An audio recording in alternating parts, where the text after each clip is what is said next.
Hi, folks. Larry Rolla here. We got the boys back except for Eddie.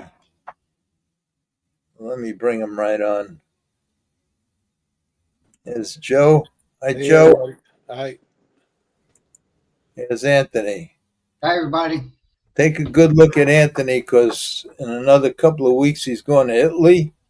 Hi, I And- might not come back.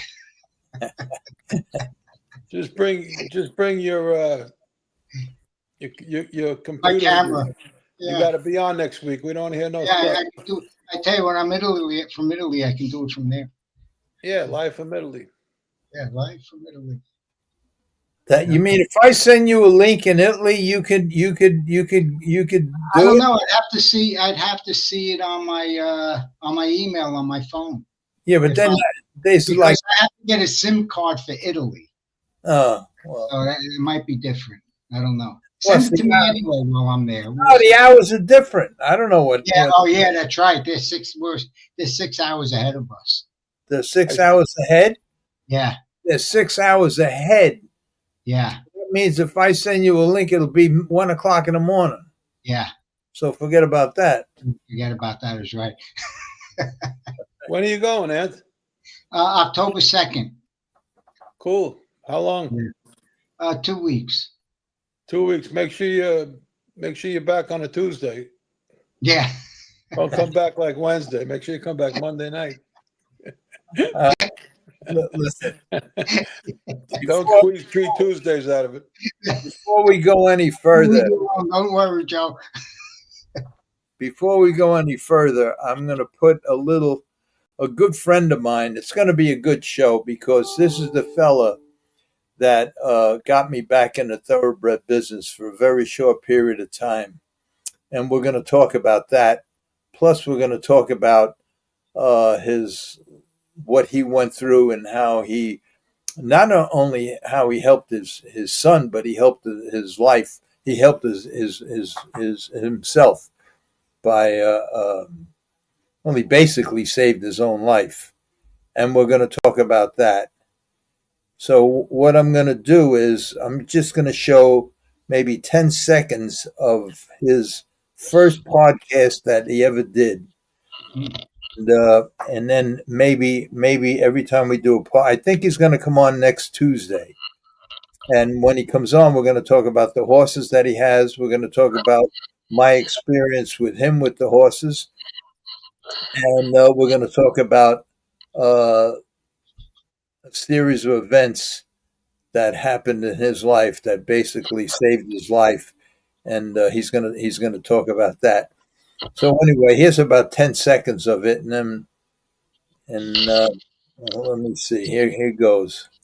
Folks, my name is Peter Turnus, and I wanted to welcome you to the first episode of Live Long, Live Life. The name tells a story and the reason I created this company.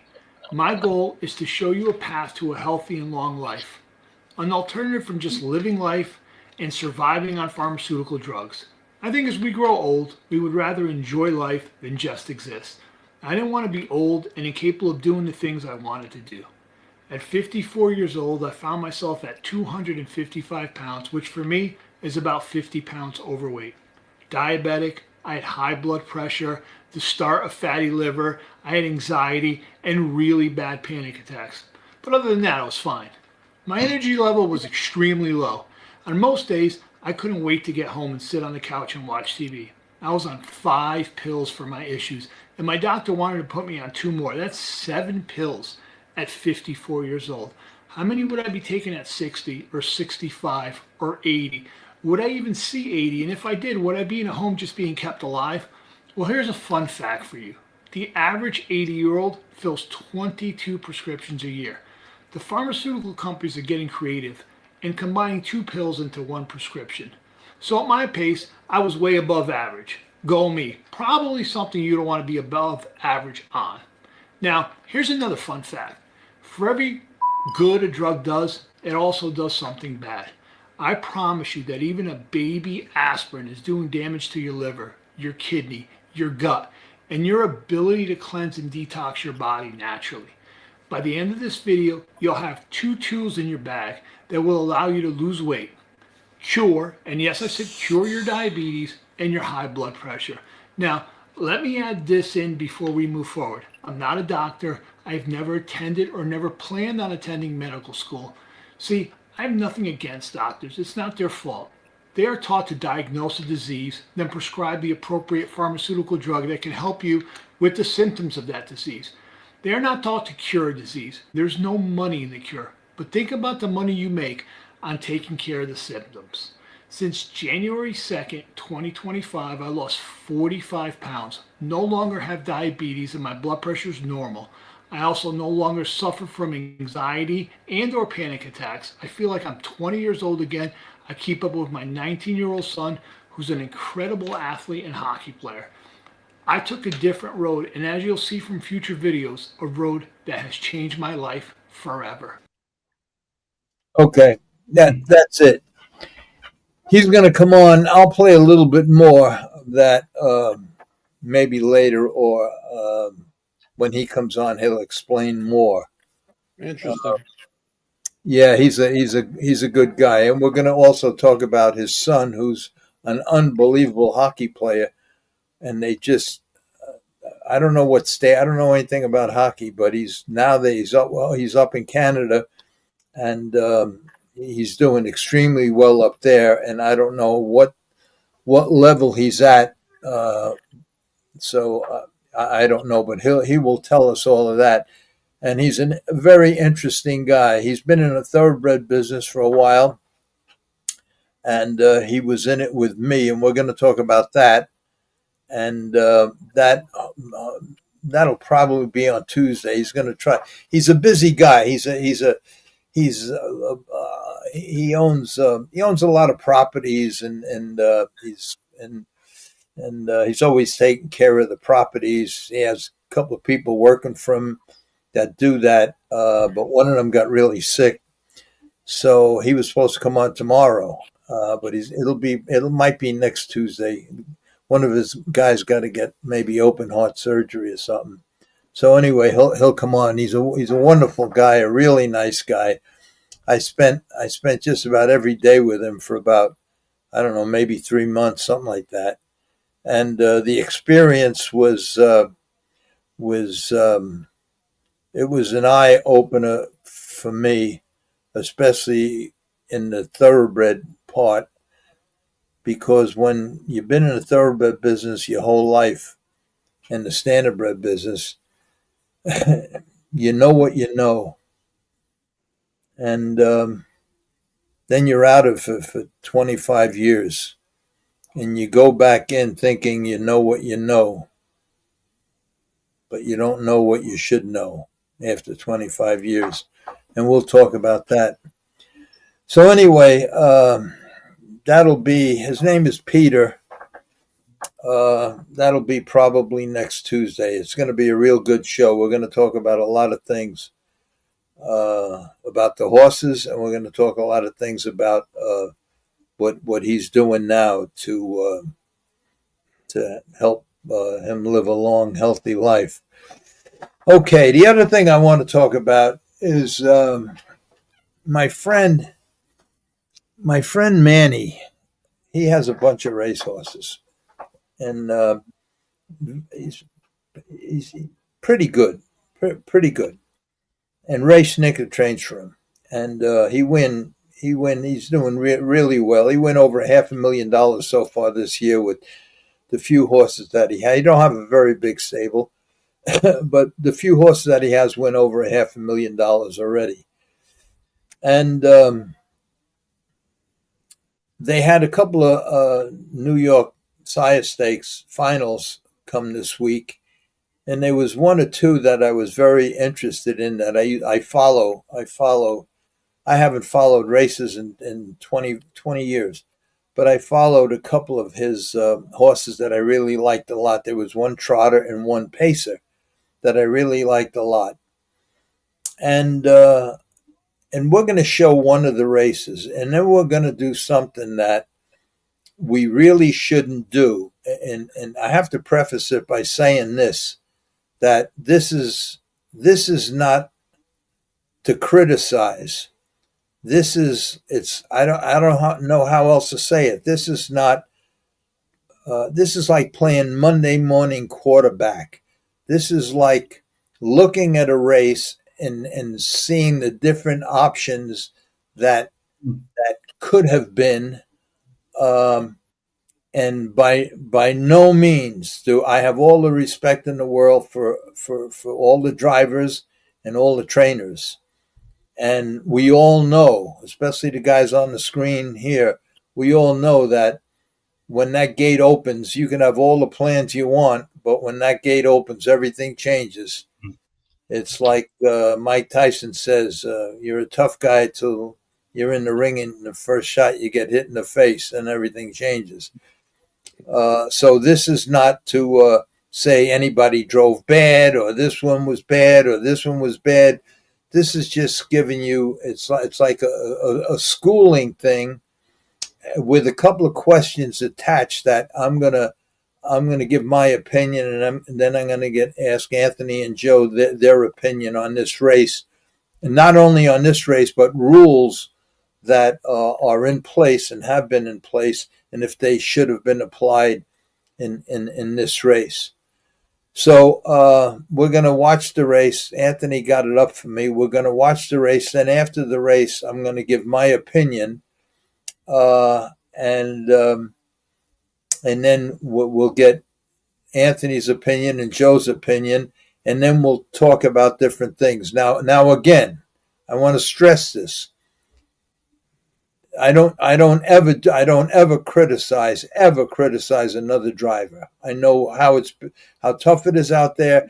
I know these split-second decisions have to be made. So what we're saying now is not not criticizing anybody, and I don't want to hurt anybody's feelings. And it's not, well, I mean, it's easy. Look. If the race is on a Saturday and you want to bet and you have the option to bet on a Monday after the results, you're never going to lose. So that's what this is about. We're just going to go through the race and see and talk about different options, and had this driver done this and had this driver done that, and we're doing it just as a conversation, not as a criticism. So here we go. So you, Larry? Yeah. Who are the favorites? Who are the, you know what I'm saying? Give us an idea of, right. Who's 100 to 1, who's 2 to 5. Yeah, I'm gonna. All right, I'm gonna. In fact, I'll do that right now. All right, this is. It's only a 7-horse race. Okay.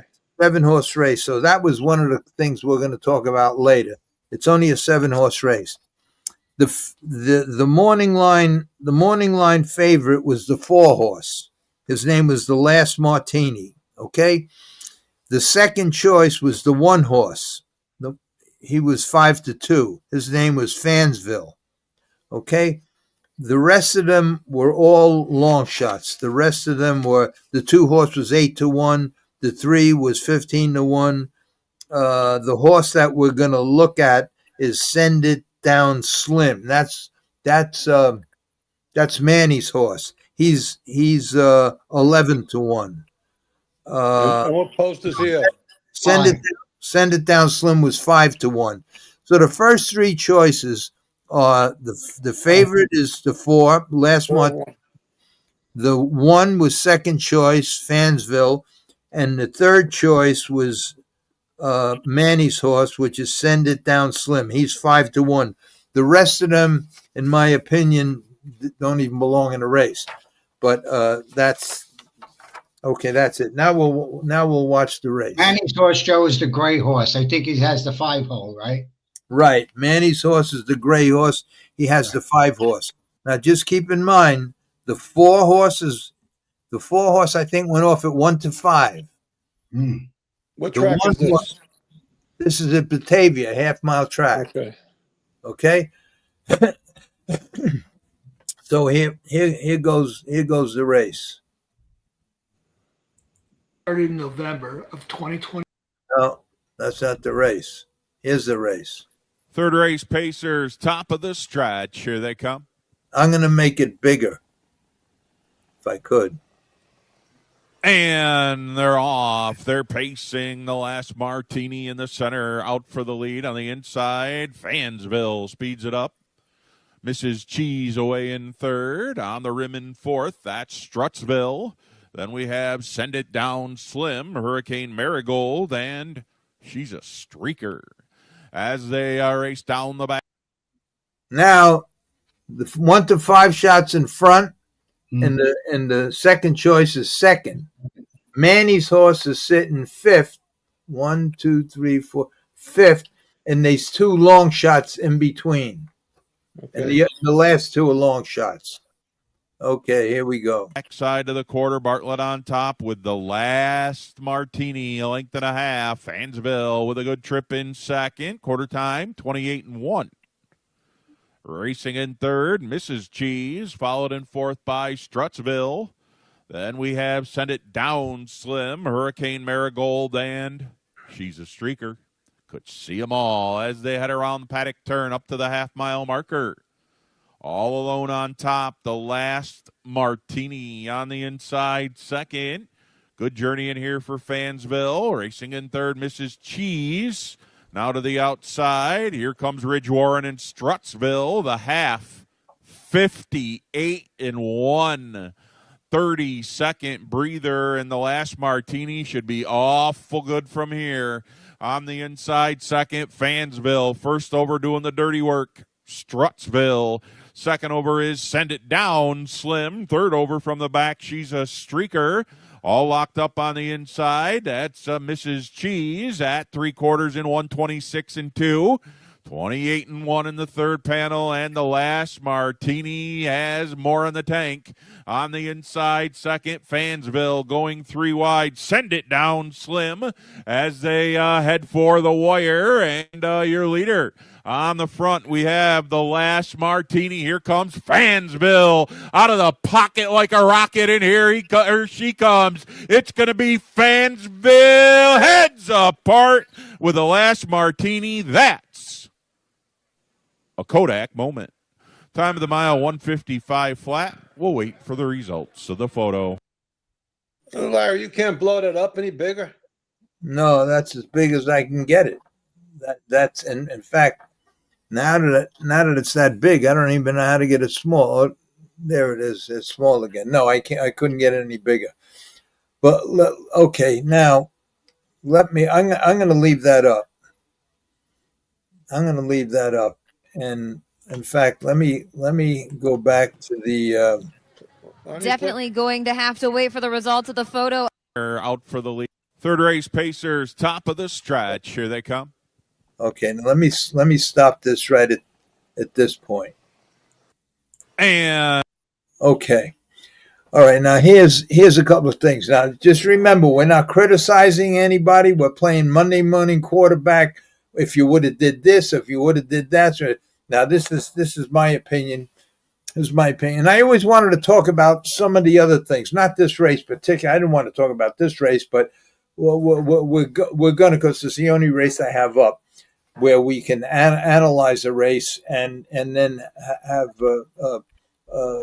maybe criticize 1 or 2 things that have nothing to do with the drivers. It has something to do with the number of horses in certain races. But anyway, here's my opinion. You got the 1 horse and the 4 horse who are the odds-on favorites. One is 1 to 5, and the other one is, I don't know what he is, but he's not far behind. The third best horse in the race is the 5 horse, the gray horse. Okay, in between the 4 and the 1, the 4 who's the favorite and the 1 are 200 to 1 shots. 2 horses that in my opinion don't belong in a race.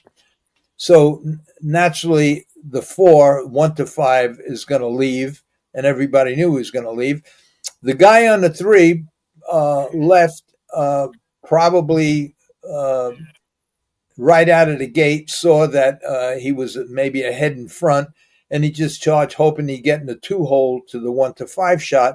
But the guy in the 1 horse, the second choice, Just Larry, can you let that start go a little more? yeah. Let's just see And they're something. off. They're pacing the last martini in the center. Out for the lead on the inside. Fansville speeds it up. Mrs. Cheese. Okay. So now you see that the one did the right thing. The one opened up, put everybody behind them, and the only one that he was going to let go was the five, the four, the favorite. Okay, and that's how they went. Now, here's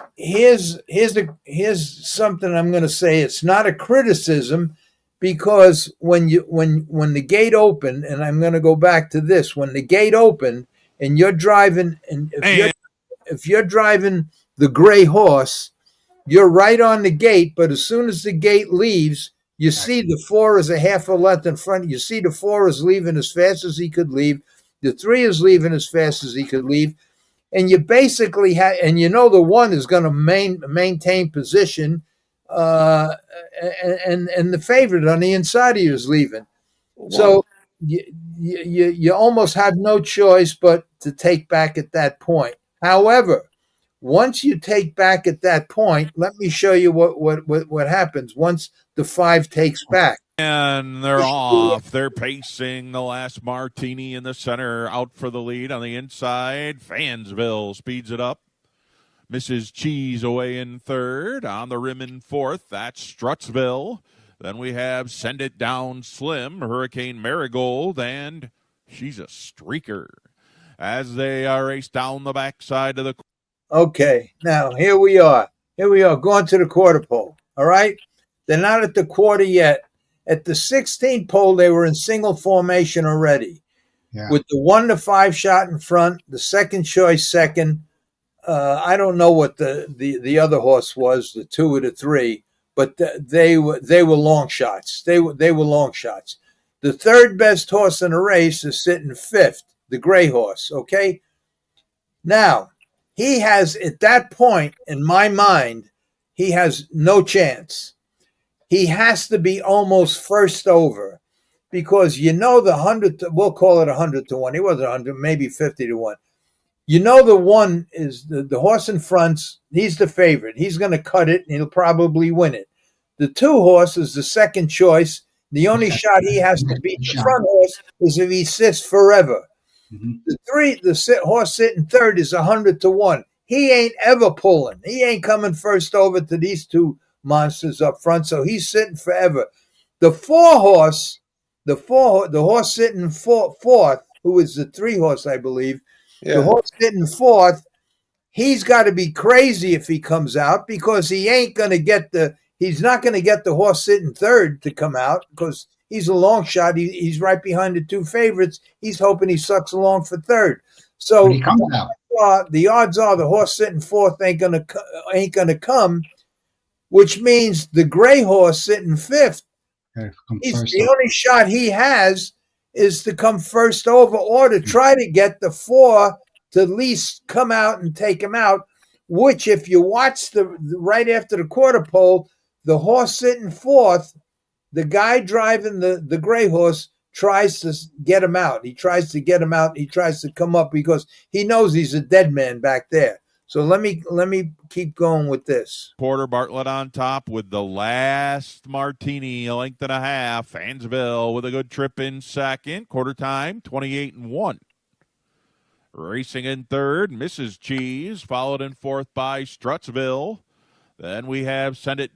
Okay, now right now, the guy sitting fourth on that long shot, he notices that they went to the quarter in 28-2, I think, and he notices that the field's starting to back up. The guy in front cutting it is taking all the advantage. Nobody's going to come at him, he don't think. And so he's backing up. And you can see right here, the horse sitting fourth is starting to come. They feel the backup, but the first 3 horses ain't going nowhere. So he starts to feel the pace slowing down a lot. The guy on the 5 sees the pace slowing down a lot. He's like trying to get the guy in front of him out. And you could see, as I played this, going around going around the turn, the guy sitting fourth behind in front of the gray horse is half in and half out because he's trying to get the horse in front of him out, which he ain't ever coming out.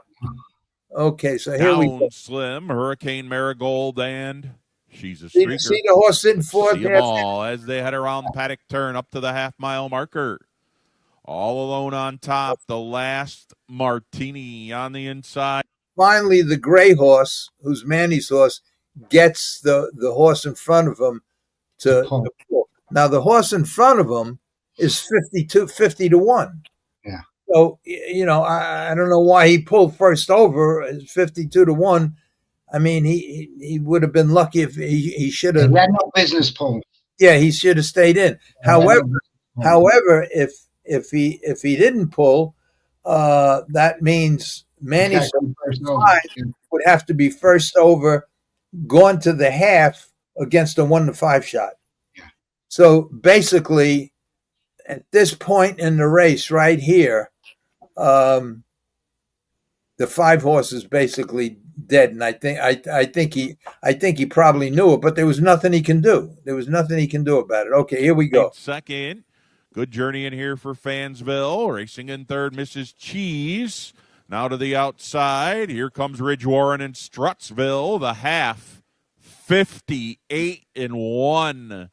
30-second breather, and the last Martini should be awful good from here.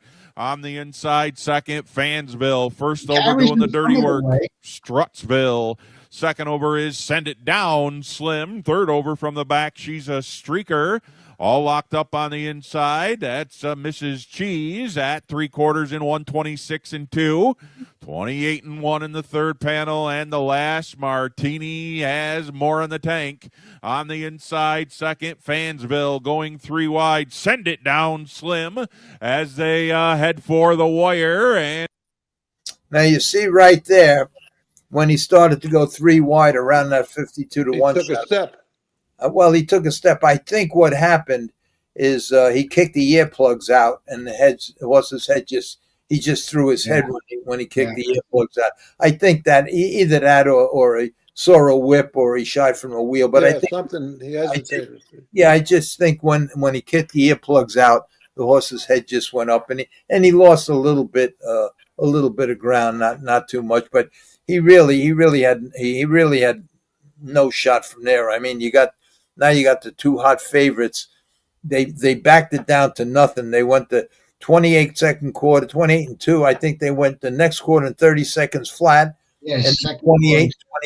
So, and your leader on the front, we have the last Martini. Here comes Fansville out of the pocket like a rocket, and here she comes. It's going to be Fansville heads apart with the last Martini. That's a Kodak moment. Time of the mile, 1:55 flat. We'll wait for the results of the photo. Definitely going to have to wait for the results of the photo of that one. Gabe, Jason took matters into his own hands. He left aggressively from post 4. Jordan wasn't really going to make him, or he was going to make him work a little bit to get to the lead there. 28-1. A nice breather there in the second quarter. 28-1 on the backside. I don't know. It was pretty close there on the line. Yeah. Now here's the Monday morning quarterback bullshit that it's a mortal sin to talk about this one, especially if you're an ex-driver like we all are. But just for the purpose of this, if let's see, how do I say this without making myself look like an asshole?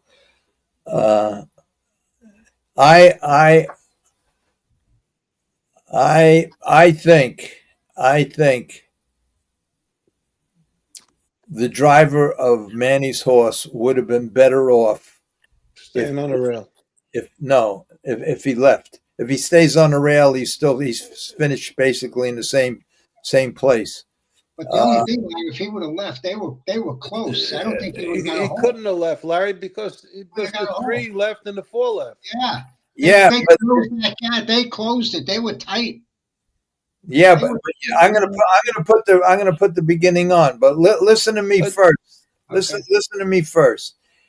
when there's when the 4-horse leaves, he's right next to you. You know he's leaving. You know he's that. There's no way a 1 to 5 shot's going to take back and sit behind 2 horses that are 50 to 1. So you know he's leaving. And when the gate opened, he did leave. The problem was that was the 3-horse left. Right. But if you almost, there is no way in the world, in my opinion, because right at the 16th pole, before the 8th, at the 16th pole, the 4 made the top. The 3-horse, who was the 50 to 1 shot, he wound up taking back. He busted out of there. After 50 feet, he saw he wasn't going to go anywhere, and he just took back to stay in his position. Now, if the 5 would have left, if the gray horse would have left, who was the 3rd best horse in the race, if he would have left, he would have been 3 wide going into the turn, but halfway through the turn, he would have been 2 wide, and the 1 to 5 shot, seeing him coming, he would have reached him by before, right after the 8th pole, and he would have let him go and come right back. That would have put. That would have. You don't know that though. No, but you don't know that. No. But that's why this is Monday Morning Quarterback. Yeah. But Yeah. do you really think that a 1 to 5 shot with the 3rd choice in the race would take him the whole way with the 2nd choice, who's a good horse, right on his back? He ain't going to take the right move for the front horse, the 1 to 5 shot, would be to let the 3rd horse, the 3rd best horse in the race, which is the gray horse, let him go, come right back. Now you got 1 horse separating you from the 2nd choice that is the only horse that could probably beat you. Okay, so now they go around the racetrack 1, 5, 4, 5, 1, and that's how they would have finished with the 3 horses that were 100 to 1 sitting 5, 6, and 7. That's a big chance you're taking.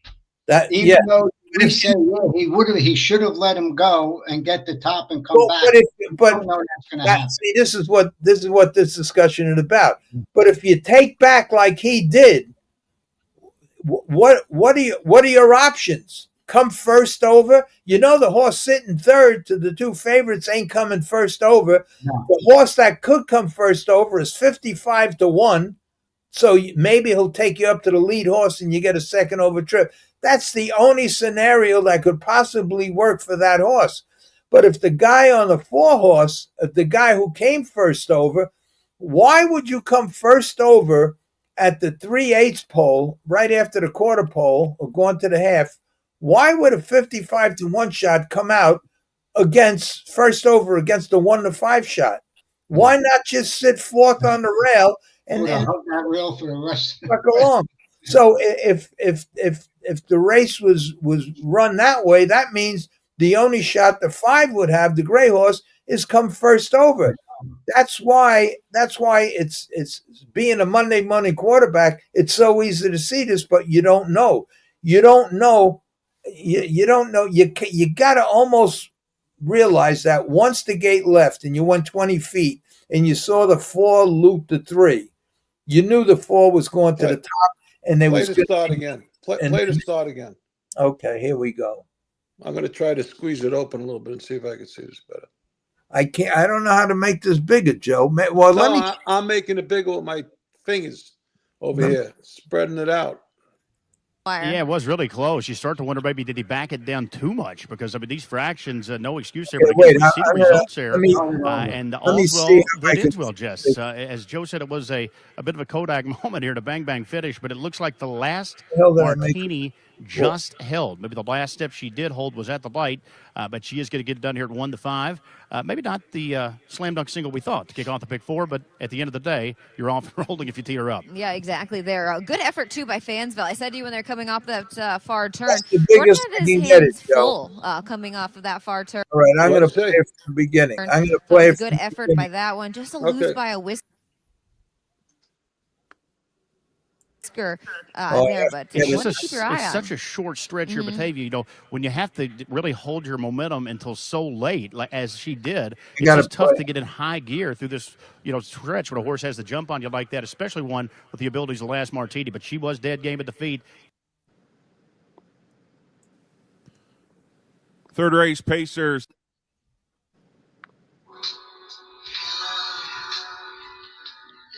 Okay, here goes. Top of the stretch. Here they come.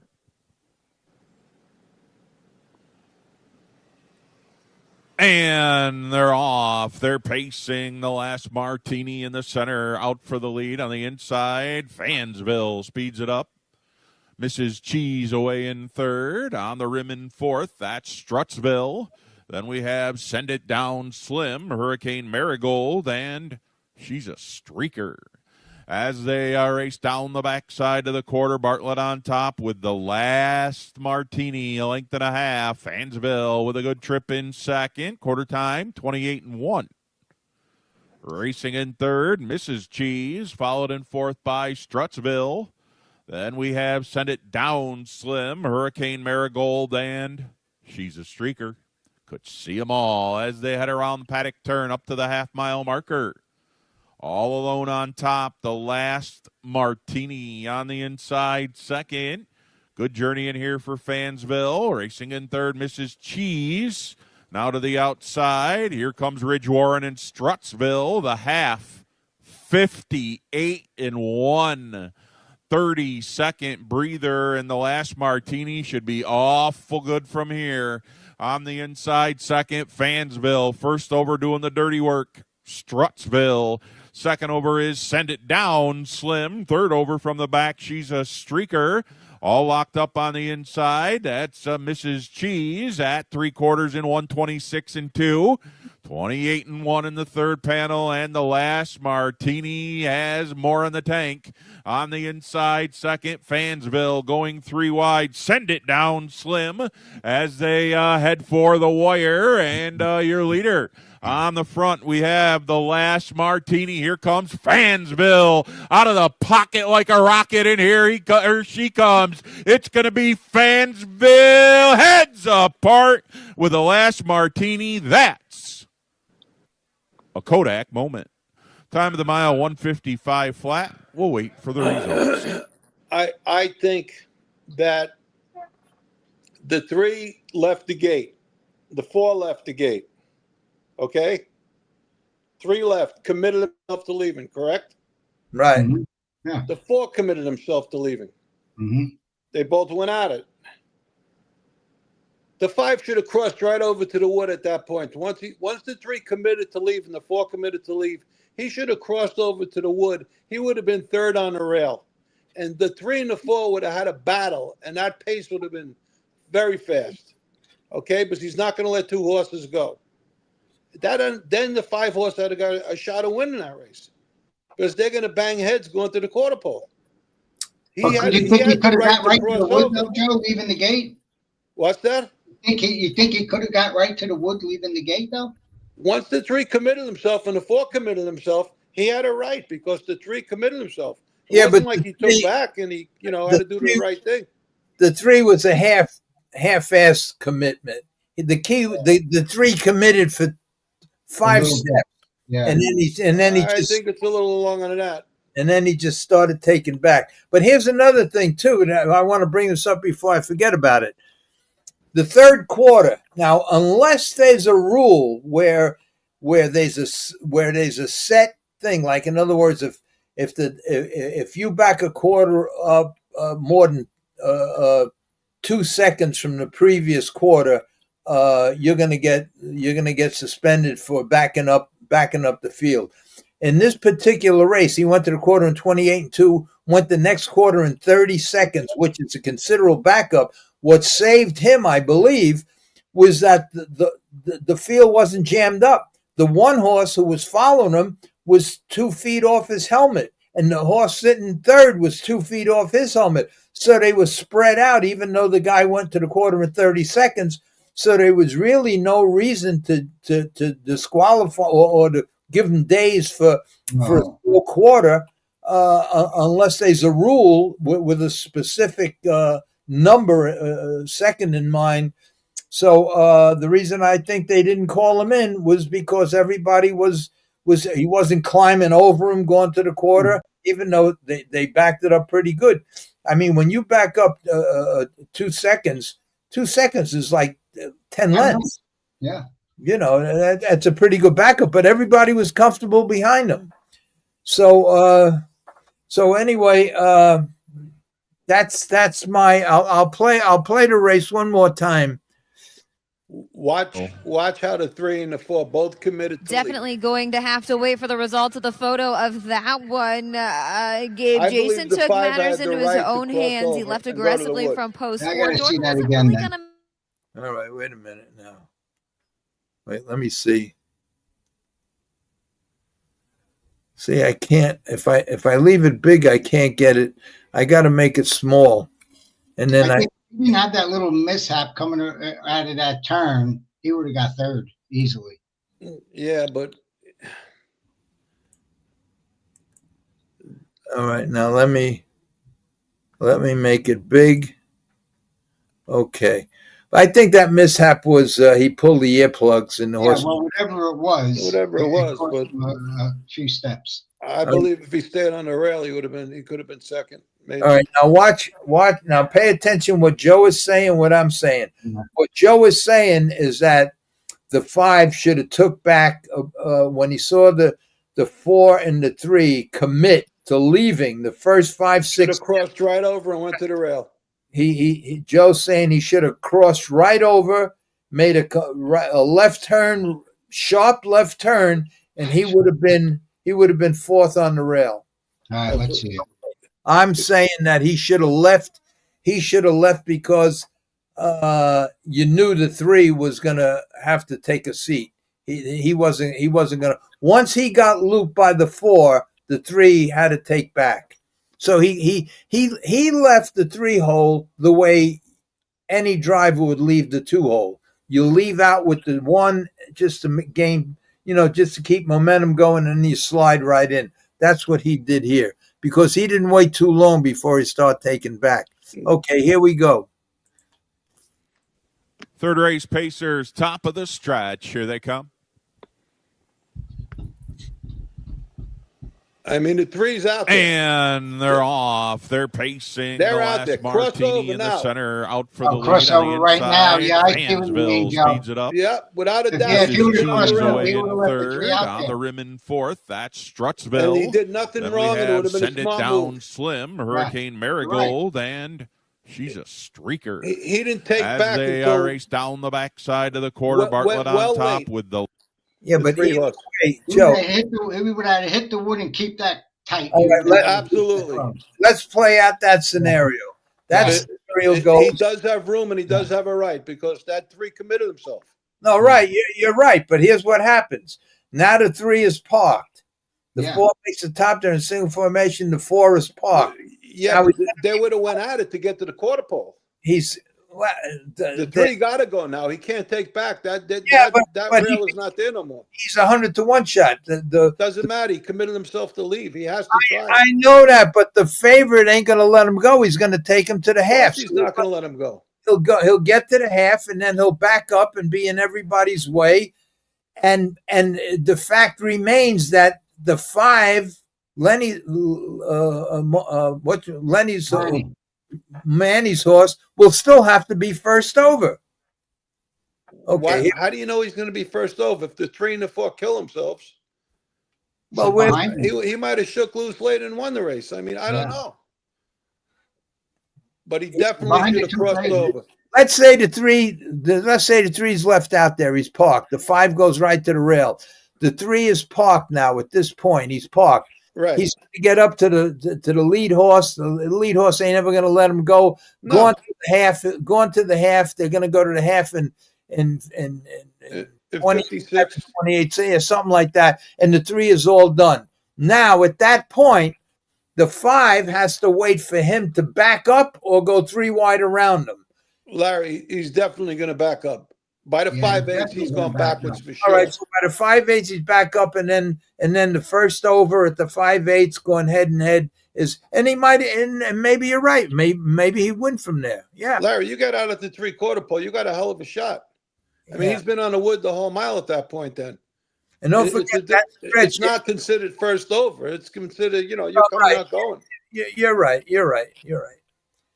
And this, I think Batavia's stretch is shorter than Yonkers. It is. Yeah, short. Yeah. Last Martini, a length and a half. Fansville with a good trip in second. Quarter time, 28-1. Racing in third, Mrs. Cheese, followed in fourth by Strutsville. Then we have Send It Down Slim, Hurricane Marigold, and She's a Streaker. Could see them all as they head around the paddock turn up to the half-mile marker. All alone on top, the last Martini on the inside second. Good journey in here for Fansville. Racing in third, Mrs. Cheese. Now to the outside. Here comes Ridge Warren and Strutsville. The half, 58-1. 30-second breather, and the last Martini should be awful good from here. On the inside second, Fansville. First over doing the dirty work, Strutsville. Second over is Send It Down Slim. Third over from the back, She's a Streaker. All locked up on the inside. That's Mrs. Cheese at 3/4 in 126-2. 28-1 in the third panel, and the last Martini has more in the tank. On the inside second, Fansville going 3 wide. Send It Down Slim as they head for the wire, and your leader. On the front, we have the last Martini. Here comes Fansville out of the pocket like a rocket, and here she comes. It's going to be Fansville heads apart with the last Martini. That's a Kodak moment. Time to the mile, 155 flat. We'll wait for the... Okay, well, now the other thing I want to talk about is that... Wait a minute, what's the conclusion? What do you mean? He finished third. I know, but what's the conclusion of your opinion and Anthony's opinion? You said you were going to watch the race to see if the 5 should have crossed over. There was plenty of time and plenty of room, and not taking anybody's space. I would have left. That horse will be in striking range at the top of the stretch, no matter what. Yeah. Because those horses are dead. They're not going to last. They're not going to last. No. Yeah, you're right. I would. My opinion is I would have left. You know that well, first of all, I would know as the driver that the horse has gate speed. If I had any kind of gate speed, I'm leaving right with the 4. As soon as the 3 sees that the 4 is leaving and the 5 is leaving, he's taking right back. What kind of lever is that horse? Is he a good lever? I don't know. He didn't look like a handy kind of horse. Yeah. That's why he didn't look like a little, handy horse. He looked like more of a... Right. I don't think he would have been... I don't know how he leaves, but... If he was an average lever, I would have busted him out of there and stayed right even with the 1 to 5 shot. The 3 would have definitely taken back when he seen he was going to get looped. He was already looped by the 4, and the 5 was the only other one would have been. Still, they're well into the first turn. They're well into the first turn, and the 3 and 4 are still on the outside head and head. No, the 4 was taken back. You're going to make me play this again. Okay, here we go. Yeah, look how much time the 5... Definitely going to have to wait for the results of the photo of that one, Gabe J. I got to put this. The 3 committed to leave, Larry, and the 5 should have crossed over right away. Yeah, and sit behind the 2 favorites. Okay, and I'm saying that if the 5, if assuming he can leave the gate, average, not one of these things that fall back. If he could leave the gate decently, I would have left right with the 4, the 1 to 5 shot. The 1 to 5 shot's going to make the top, and he's going to let you go. The only way he won't let you go is if the 1 takes the 1 to 5 shot, which he's not going to do. He just wants to sit in the 2-hole. So, and the 1 to 5 shot would have definitely let the 5 go instead of going to the half in 53 seconds. So that's what I would have did. I would have left. Anyway, we'll play it again. You would have got parked for your life. Yeah. Okay. Yeah. why would a 1 to 5 shot park the third choice in the race? Because he's the third choice. Because it's not just the third choice in the race that left. You got the second choice and the third choice. Right. Yeah, but he made the top easy. He made the top at the 8th pole. Before the 8th pole, he made the top easy because the 3 decided to leave and then he took back and the 4 went to the top. But that's right. The 3 committed themselves to leave. Now they was forced to keep on going. It's a different race. Now they're at the 8th pole. The 4 is on top. If the 5 would have left, the 4 would have get the 5 go, and they retook, and they would have been the order going to the quarter pole would have been 4, 5, 1. Too many ifs. Okay, here we go. The one's not going to. Third race Pacers, top of the stretch. Here they come. We got to vote on this after this race. Yeah. And they're off. They're pacing the last martini the in the center. Right here. On the inside. Right over and keep He's still on the Cheese outside. away in third. Are On you the rim kidding in me? fourth. That's Strutsville. Now we he's have taking Send it. It Down Slim, Now he's going Hurricane to the rally. Marigold, and It shouldn't have been there. Streaker. As they race down the backside of the quarter, Bartlett on top with the last martini, a length and a half. Fansville with a good trip in second. Quarter time, 28-1. Racing in third, Mrs. Cheese, followed in fourth by Strutsville. Then we have Send It Down Slim, Hurricane Marigold, and She's a Streaker. Could see them all as they head around the paddock turn up to the half-mile marker. All alone on top, the last martini on the inside second. Good journey in here for Fansville. Racing in third, Mrs. Cheese. Now to the outside. Here comes Ridge Warren and Strutsville. The half, 58-1. 30-second breather, and the last martini should be awful good from here. On the inside second, Fansville. First over doing the dirty work, Strutsville. Second over is Send It Down Slim. Third over from the back, She's a Streaker. All locked up on the inside. That's Mrs. Cheese at 3/4 in 126-2. 28-1 in the third panel, and the last martini has more in the tank. On the inside second, Fansville going 3 wide. Send It Down Slim as they head for the wire, and your leader.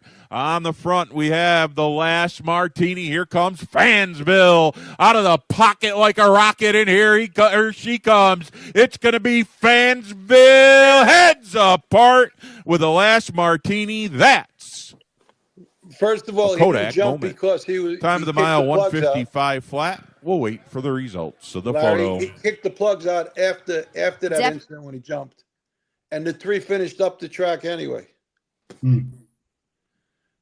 My move was the right move. Okay. I agree now, with you. all you, if there's any horse people watching, just give your opinion. Eddie, Anthony, you agree? I agree with you, Joe. Yeah. He agrees with Joe. Yeah. And I'm saying they said the 5 should have taken right back and shot over to the rail. And close that hole right up. He would have been parked out. The other horse, the 3 horse would have been parked. And there was no way they're going to 30-second second quarter. No. For sure. Right. They were going to go at 28 in a piece second quarter now. Right. That'll give them a better shot. The fans, Manny's horse. Yeah. All right. How the hell do I get out of this thing now? Want me to get out of it? I gotta. Oh wait. Is this the show where you can call your friend? Let's call Mike LaChance. Yeah. You know that show?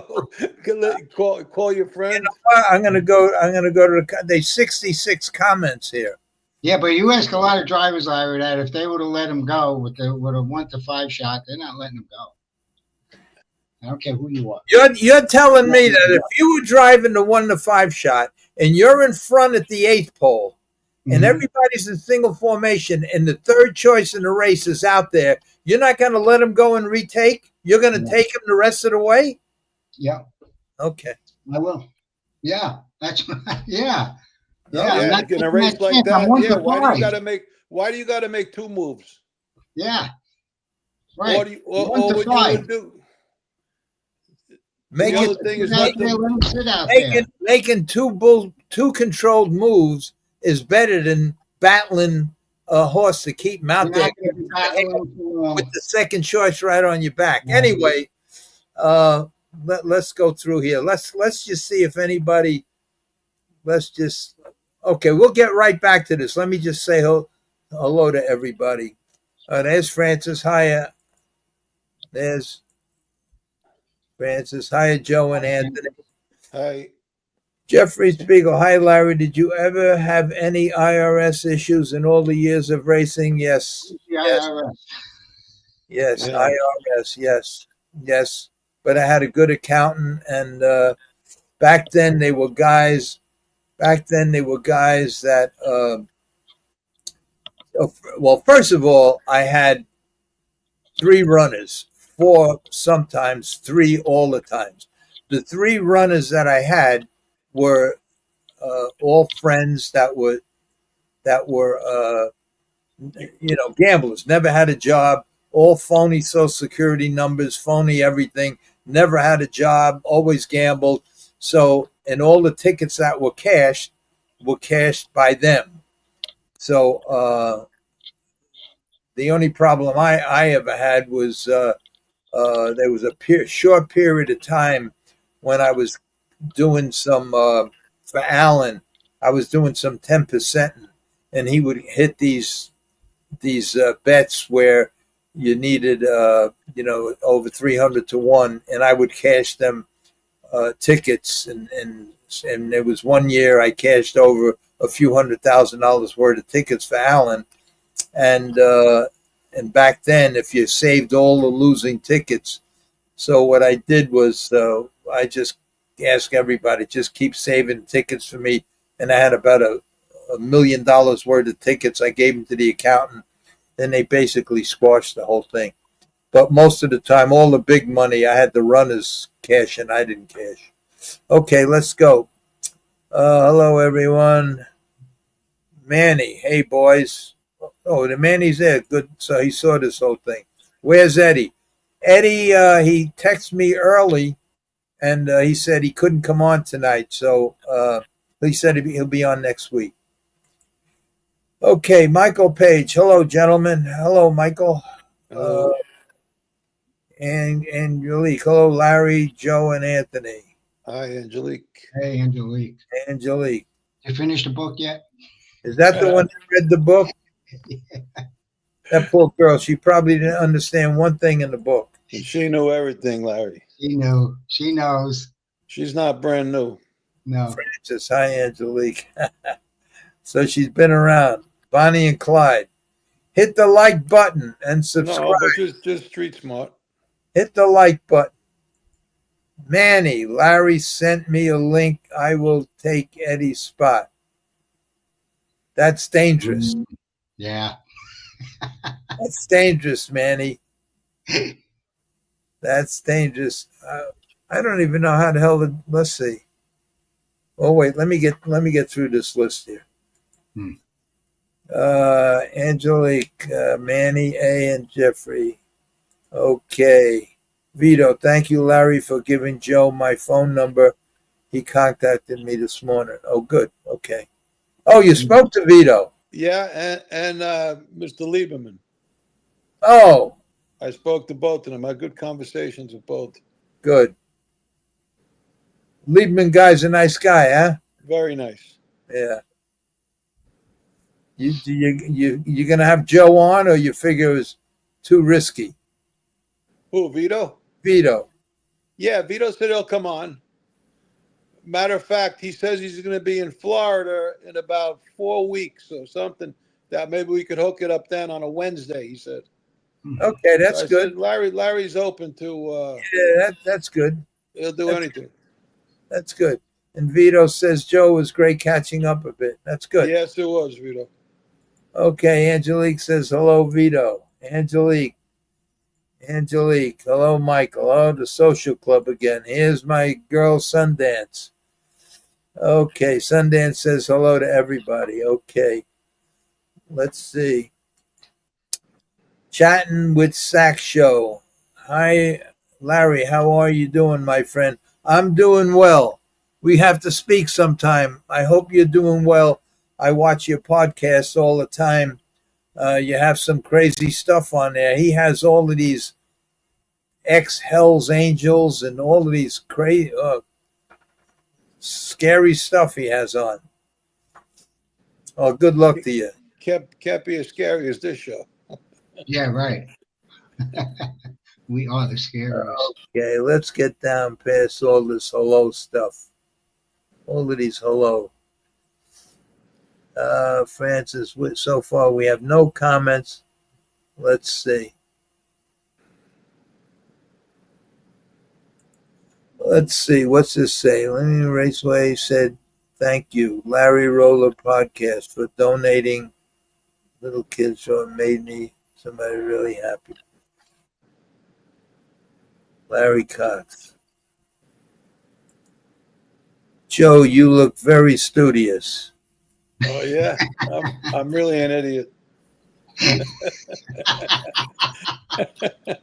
Sundance, Larry, tell them when you wore winter colors at Freehold in the summer. Oh, God. She was over my house one day, the day I had to go into the city. And so she stays with my dog. And she was saying something, I don't know, about something that she was wearing during the winter or something. And I says, well, one day I had a horse in the go at Freehold, and I forgot all about it. And when they told me, I just hopped in the car and I shot down there thinking I had a set of colors in my trunk. I never checked because I always kept colors in my trunk. When I got to Freehold, it was summertime. And the colors I had in the trunk, the summer ones, I had washed them and I forgot to put them back in the trunk. So the only colors I had were the heavy winter colors with you must have sweat your backside off. Fur collar. And I didn't know what to do. So there I am in the post parade. It was 90 degrees out. Everybody's out there with short sleeve shirts, and I'm out there with winter colors with, oh boy. All right. Okay, let's see. I guess nobody. We got no horse handicappers out there? Great. Have a big meeting about my TV series Thursday in the city. Very good. Very good. Chatting with Sack Show. If you guys want to listen to his show, he gets some exciting stuff. He's on YouTube, Chatting with Stacks. Go to his show. He's a good guy, really good guy. I spent some time with him, and he's a really good guy. He stopped a lot of that mob stuff. He went into more crazy stuff, the motorcycle gangs and a lot of stuff. I don't know. I asked him once, how do you get these guys? But he gets them and they talk. But anyway, I wish you luck Thursday in the city about your TV series. He's a good guy, hard worker. Okay, let's see. PM, Larry, looking at old photos of Manny, can't imagine how tough it was, but everybody looked so happy. Track and many gimmick concerts, animal races, beauty contests. It was the great. I said this once before. It was the best 10, 15 years I ever had in my life. It was so much fun up there. Everybody got along, and it didn't matter if at times you were broke because you were with people that you loved. It was a happy had a time. good time. You were always laughing, and Yeah. all the years I was there, that's all I did was laugh. Okay, Francis says to Stacks, they must know each other. I'm going to be a nana soon. Well, good for you. Congratulations. Sundance. Me too. Okay, let's see. PM, Joe, it's the Prime Minister. My real name is Anthony. That's right. His real name is Anthony. Remember, yeah, I seen PM. I called him Prime Minister. No, his real name is Anthony, but I don't use it because I'm trying to fit in as many words as we're allowed. Yeah. Okay. Yeah, when he texts me, it comes under Anthony. Okay, Larry Cox, unfair starting car at Batavia Down. Post 4 and 5 cannot leave the way the wings of gates open. Well, the 4 didn't have any problem. I don't know what that means. Unfair starting gate car at Batavia Downs post 4 and 5 cannot leave. I thought 4 and 5 were the best positions to leave. Now, without a doubt. Yeah, because I think the 5 is the best position to leave. Yeah. Maybe because the wings attached to the car at that point, and they might be a lot of material, a lot of bars and everything that hold because that's where the two wings connect to the car. So maybe that position behind the starting gate comes out maybe a foot. Who knows? Okay. Starting car should pull away before closing gate. Well, you're right. Opening gate. Before they open, before closing gates. Okay, let's see. Where's Lieberman? Larry, when your movie or series begins, you have to have racetrack scenes. It's a must. Do you ever worry that these tracks will not let you film because of what happened to you? I have all of that covered, PM. I got it all covered. How it's going to be done and where and how, and so that's not a problem. Okay, Larry Cox, Manny's horse could not leave. Car was in the way.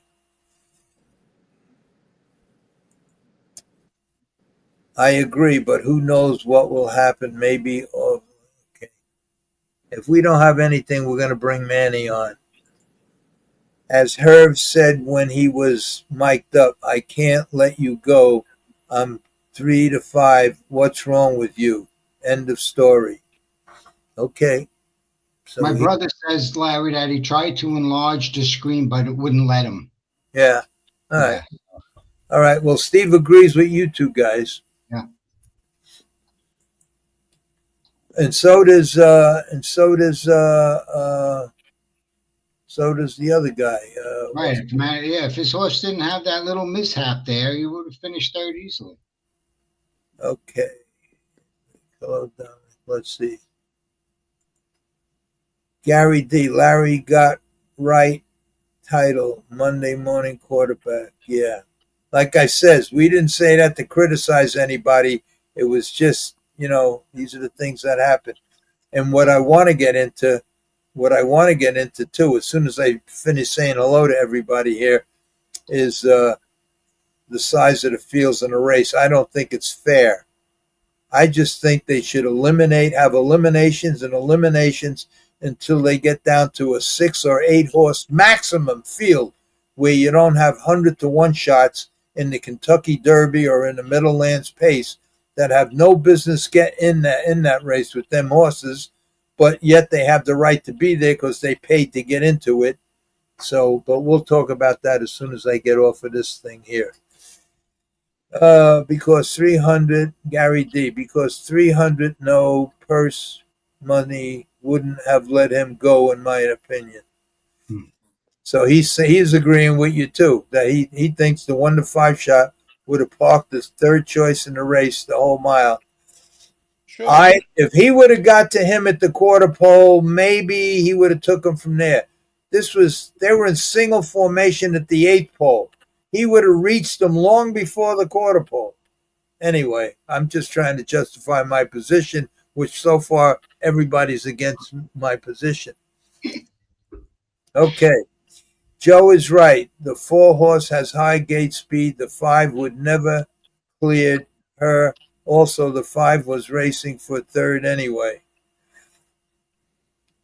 The 5 was racing for third. Trust me, the 5 wasn't racing for third.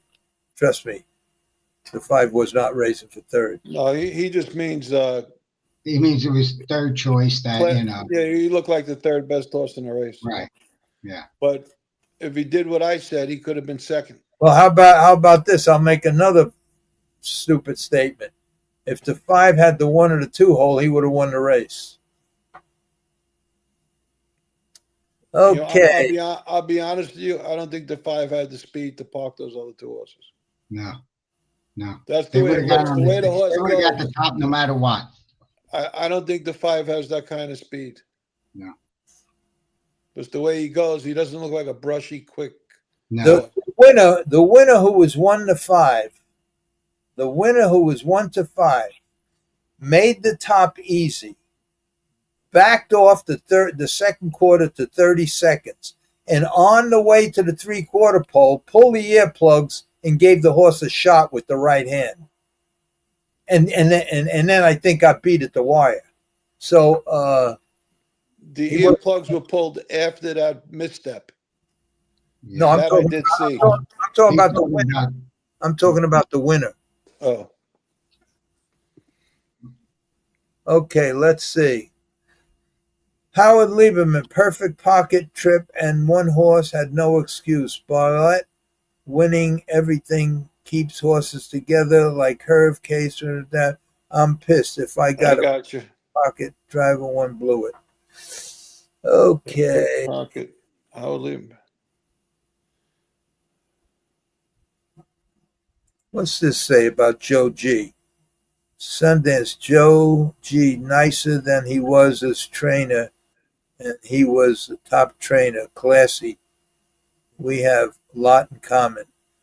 Okay, Howard Lieberman just paid you a good compliment, Joe.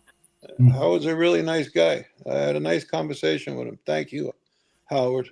Okay, PM, Anthony says, Larry, how about someone renting a restaurant for your birthday and meet and greet with your viewers? Maybe you can finally meet Joe. Would be a great day. Well, first of all, I don't celebrate my birthday. Second of all, there's a 90% chance I won't even know it's my birthday. And I don't do that stuff. And if you're talking about Joe Guarino, my friend here, when I get to Florida, we'll have dinner together. I'll see him there. But thank you anyway. The guy that I wish you happy birthday every year. Yeah. But that's nice for some. Some people enjoy that, going to a restaurant and have. But you got to understand, when you're in the horse business, and everybody in the horse business don't understand that. It's 7 days a week, and your birthdays come and go, and 90% of the time you're racing on the day of your birthday, Thanksgiving, all the holidays, and it just goes by, and I don't think I ever had I know I never had a birthday cake in my life, not even when I was a kid at home. My mother worked 3 jobs. My father was hardly ever home. I never had a birthday cake. Okay, let's see. Larry Cox, I watch races all the time. It takes a really good driver to cross in front of horses on a short track. You happen to be right there, but I didn't want to argue that point with Joe.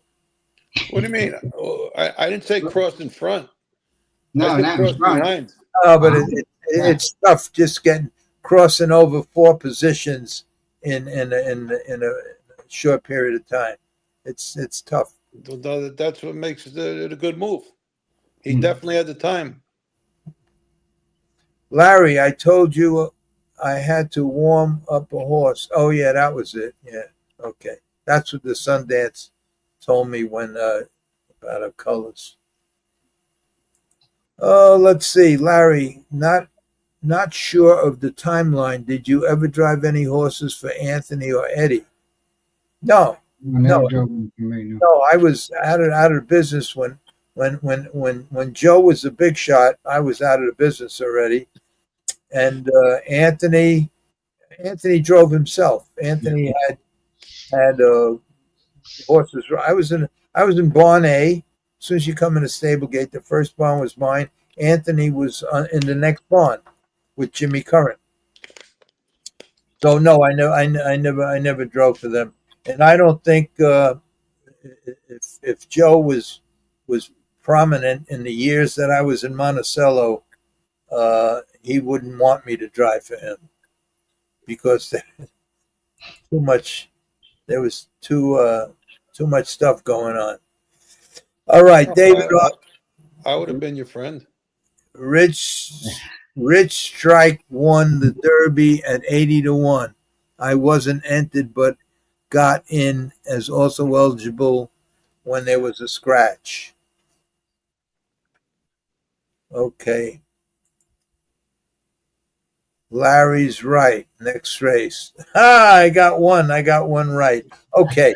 Let me see if I can get Manny on, because let me see what he wants. Hey, Anthony. What do you guys think before I bring Manny on? Because once Manny comes on, who knows what he's going to say. Let me ask you this. I don't think it's fair, especially when I watch the Kentucky Derby and they have 15 horses, 20 horses, and all them big thoroughbred races. And even at the Meadowlands, when they have 12 horse fields and everything else, half the horses, 3/4 of the horses don't even belong. All they do is get in the way. And that's my opinion. I know they all paid to get in there, and I know that every trainer wants they could say they raced a horse in the Kentucky Derby or the Meadowlands Pace. I understand all of that. But if you're going to give a trophy to the best horse, truly the best horse, don't put roadblocks in his way. By that I mean 4, 5, 6, 50-1 shots. Let him race honestly. I'm not saying a match race, but where every horse in a race has a legitimate shot, and you could still get in a little bit of trouble if you make a mistake, but you have a legitimate shot. You don't have a 50-1 shot blocking you or crashing into you. And that's what I think. And I think in that one race there, it was only a 7-horse field. We'll just take that race for instance. It was only a 7-horse field. You have 3 horses in the race. There were 3 horses didn't even belong in a race, and all they do is get in everybody's way. And they finished. You can see where they finished. They were 7-horse race. They finished a quarter of a mile back. They still have the right to be there. Yeah, and still win. It's just horse racing, man. I know. All right, let me see. I think I know how to do this. I'm gonna send Manny. All right, Joe. I'll see you next week. No, take it easy. Just stay right there. I'll call you during the week, Joe. Oh, God. Let Manny. Maybe Manny has something to say about what we said. Yeah, he could. Hey, 10 o'clock, we call it quits. Absolutely. Maybe before. I'm good with that. Okay, now let's see if I can find Manny. My fan. Oh, I got my fan here.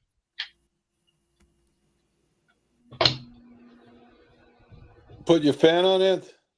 Put my fan on, yeah. You're hot? I'm always hot. I think this is Manny's email. I'm almost positive. Let me send it to him. And we'll see if I'm right. I should have a list, but I don't. Let's see if I got it right. Manny, I sent you a link, so come on if I don't know if he's still on. I don't see his name. He hasn't put anything. Well, if he's not on, he's not on. I sent the link.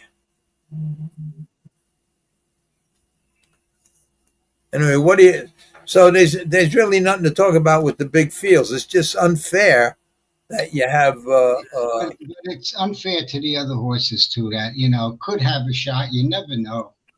You never know. You're going for a friggin' $1 million, man. You're gonna take that shot that could get lucky. Your horse could just feel real good that day. You never know. It's Look when Insko won that big race. They come the last quarter in 31 seconds at the Meadowlands. Remember that? I don't remember that. No. Was it Land Grant or Landslide or one of them at the Meadowlands? He won a big race. Okay. That came home in 31 seconds. There you go. You think Rocky Marciano would have won 49 in a row if he had a fight with Jersey Joe Walcott and 4 other guys in the ring that didn't belong in the ring? The horses, they just get in the way, and I understand. Again, they deserve to be there because they paid their way into these stake races. I know that, but it's just a pain in the ass. You have, you're fighting for a unblemished record. And maybe with a standardbred you have 21 wins, and then you draw the 8-hole with 5 horses on the inside of you. 2 of them are stone speed horses that are 100 to 1. And it puts diminishes your chances, and you got to use your horse just to get around the bullshit. So, but nothing's ever going to change there. So, no. So I guess Manny must have left us. Maybe. Yeah, let's see. Yeah, I'm surprised he didn't comment along the line saying, "No, my horse could leave. He can't leave." He didn't say anything about the race. I don't think. Yeah, well, yeah, maybe he would say that, but if I'd like to look at the program on that horse. Yeah, I didn't have the program. I just thought, it was something to talk about, and I don't know.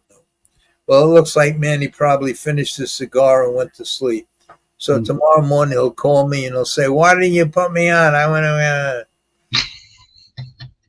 And then he's going to hate me again for another week. But I would have. Well, it's probably better he don't come on, because if he does come on, he might say something that he shouldn't say as an owner, because he gets along with the trainer really well, and he gets along with the driver really well. And who drove that horse anyway? What we were doing was just playing Monday morning quarterback, playing devil's advocate. Different scenarios on the race. That's all. Yeah. So, all right, what else you guys want to talk about? Because it's an hour and a half already, and if Manny don't come on real quick, I just as soon end this. What? Any updates on Walter Case? I didn't hear nothing. I didn't hear anything either. No. That's surprising. Nobody knows. Nobody knows anything. Yeah. Oh, Francis says something here. What's this guy say? Von Vox. They race all year at various tracks for big purses. PM Larry was watching them train in New Zealand on the beach. Larry was watching them train in New Zealand on the beach and in the surf. They can't know where the end of the mile is. I watched the set of 3 go about 3 miles. Gonna be great for their feet. Gotta be bad for their soft tissue. Yeah, really.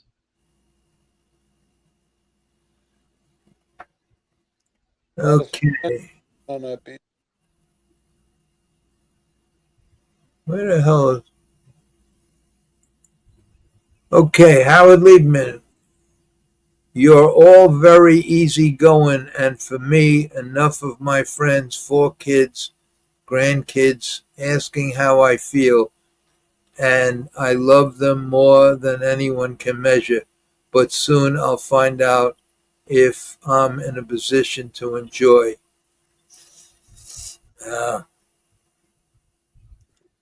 It's scary. Prayers there, Howard. Yeah, he's getting some results the third week of the month, I think. That has to be tough. I went back on. Got a great attitude. I'll tell you that. He got a great attitude. There was another guy that called me, Vinny from the Bronx. He called me all the time, and he used to get blood transfusion. He has cancer too, and he used to get blood transfusions every couple of months. And he called me maybe 3 months ago, and he says, I'm in the hospital, I'm getting a blood transfusion. I says, all right, let me know how you make out, because he always called. He hadn't called me for 2 or 3 months, and I called the other day, and there was no answer. And he called me back. He's in the hospital. He's not in very good shape. It's just sad. It's just sad. It's terrible. It's really sad. I went back on my ivermectin. Well, I think I said this. About a week and a half ago, I became like a zombie. I couldn't even walk. I always tired, and that's not me. I get up 4 or 5 o'clock in the morning. I'm up. I'm doing everything. In the winter, I was even plowing snow. But it got to the point where every morning I take my dog out. I walked about a block, and I couldn't go no more. But I was so tired I couldn't even get back. And I come home, and I said, that's it. I'm stopping all the pills. I was taking all the pills that I was taking for the cancer, 3 parasite-killing drugs and 2 other drugs, plus my blood pressure and cholesterol medicine. I says, I'm stopping everything. And this was after I looked up every drug that was given to me, and every one has side effects that make you exhausted, very fatigued, and lowers your blood pressure. So I says that's probably why, but I got to get to the bottom of it. I just got to know. So I stopped everything, and in 2 days I was like a new person. I felt great. I feel good. I felt good. I was up. I was like I was 20 years old. So I started back on my blood pressure pills because my blood pressure went up a little during that time. And then I added my cholesterol pills. I waited 2 days. I was fine. I started back with the ivermectin. And the first day I took the ivermectin. The next day I was a little tired. Yesterday I was completely exhausted. And today, right now, I could fall asleep right now. So it's the ivermectin that has that side effect that, and I'm on a heavy dose, 40 milligrams. I think a normal milligram is 3 milligrams or 4. I'm on 40. So cut it down. Cut it down. Yeah, just keep it. Take it continuously, so it's always in your system. Well, you see, they're taking that very sophisticated blood test in October, and I want the numbers to go to 0, 0, 0. And I'm basically like experimenting to make sure that it's the ivermectin, because I refuse to take chemotherapy. So I'm not taking anything. And when they took out the 23-inch of my tumor, there was still traces in my blood. And when I took the ivermectin for 10 days, that dropped to almost nothing. And when I went back to take it for the third time, it went up a little bit. So now I says, you know what? I'm going to but a little bit is still very, very low. But now I want to take the ivermectin, even though it's making me very, very tired and exhausted. I want to take it until I take my next blood test to see if I can get it to 0. Just an experiment. I guarantee that if I stop taking it, I'm not going to die of cancer. I'm going to die of natural causes or something else before the cancer will kill me. That's how low the cancer cells are in my system, I think. But this in October, I'm going for that scan where you got to drink something and they check your whole body. Yeah, a CAT scan with iodine contrast. Yeah, but if I don't get better, because I got meetings I got to go to, I got to do some, because right now I'm falling asleep. If this gets worse, then I'm just going to stop it. I'm not gonna take it. You're running yourself ragged. You did 4 podcasts last week. Yeah, really. You're running around like crazy. You're not a kid no more. No, but not only that, I'm up at 4:30, 5 o'clock in the morning. I'm out. I'm doing something. Plus, I walk the dog 3 times a day. I walk him a couple of miles, and I have a lot of meetings. I go to a lot of meetings. I'm always on the phone. Plus, I'm working on my project. When I'm home, I'm on the computer 5, 6, 7 hours. What's going on with that? I meant to ask you. Making progress? Yeah. I'm making. I'm finding. I found out when I really dug into it. I found out a couple of things that I didn't know. 1 or 2 things I was mistaken about, but I solved all them problems. And so now I'm going, but it's a tremendous amount of research because you know.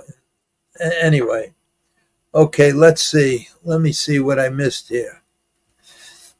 Let's see what this says, Larry. It's all about the money. They would start 50 horses if they could. Yeah, I know. You skipped the question. Okay, let's go back and see Vaughn. Box. They race all year at various tracks with big purses. Yes, that's one. How does the Sire Stakes work? Oh, the races we're talking about is the New York Sire Stakes. You pay in from the time that the horse is born, and then the payments it keeps you eligible, and then during your yearling year and 2-year-old year, you just keep making these payments, and they can add up to $100,000. And it all depends on what races you want to be eligible for. They have a bunch of stake races, and if you want to be eligible for everything, because at that point your horse looks like he's going to be a real good one, it costs you a lot of money. It costs you $100,000. So most of the time, a lot of people, they just pay up for the Sire Stakes, where I think the biggest purse is $300,000. But based on the sire, you could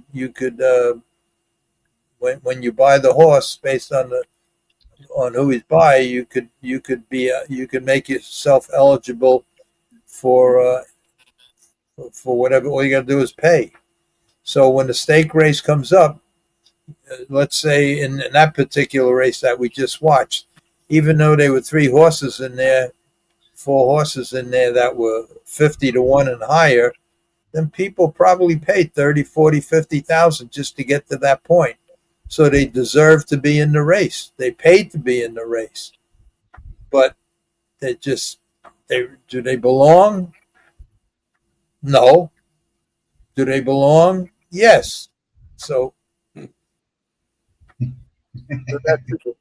All right. Now, Vaughn, I don't know what Vaughn is talking about because he says I skipped the question. Well, you just answered it. Maybe how the Sire Stakes work. Okay. All right. Okay. Let's see this. Yeah. Larry, I was watching the show. Okay, we got that. How leave him in? I think we got that. Lou. Right. It's all about money. They would start 50 horses if they could. You're probably right. Vaughn, you skipped the question. Okay, we answered that. Mike, Larry, and Joe G need to partner up and get a stable together. Time for one more last run. I'll tell you, if we lived close together, if we lived in the same area, if Joe lived here, because there's no racetracks in Florida, I would probably get together with Joe, and between him and me, and it would be good exercise because we would just probably have 2 or 3 horses and just do everything ourselves. It'd be like going to the gym. But then Joe would do his magic, like old school, Rodney Dangerfield, and then we'd wind up with 50 horses. Okay, that would be good.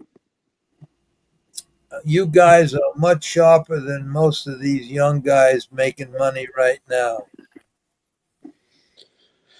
We got a lot of catching up to do, though. We lost some time here. But God bless Howard. Yep. Francis, prayers for Godspeed, healing, and protection, Howard. God bless Larry. Well, thank you, David. Okay. PM. Larry, Ted Wing used to drive all my horses, and he always told me the most important part of the horse business is putting your horses where they could win. When you learn that, you will make money. That's the most important thing, in my opinion. That's if you know basic conditioning in the thoroughbred business, know how to read the condition book. Very important. Okay, Howard Lieberman. That's why chemo is a death sentence. It's cancer, but your immune system is compromised. It's not compromised. It's destroyed. Yeah, your immune system is shot. Larry, you're the toughest 85-year-old on the planet. God bless. Well, thanks, Lou. It's not true, but thank you anyway.